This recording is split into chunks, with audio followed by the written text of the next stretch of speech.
Hi everyone, my name is Ruslan Mammadov and I am from Azerbaijan. I am a student at the National Aviation Academy where I study flight engineer and pilot.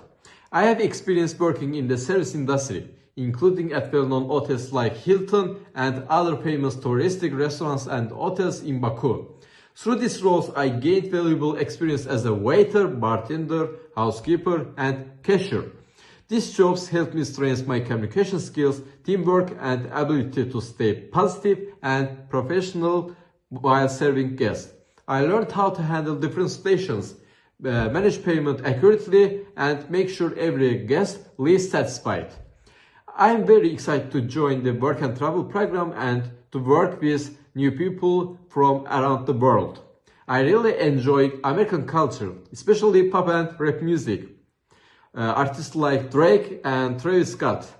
I think music and culture are great ways to connect with others and share experience. In my free time, I love meeting new people, listening to music and exploring new places. I'm a friendly, hardworking and positive person.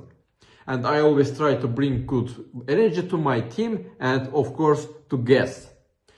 I'm also open to learning new job skills. I'm really looking forward to working with you, learning new things and having an amazing summer in the USA.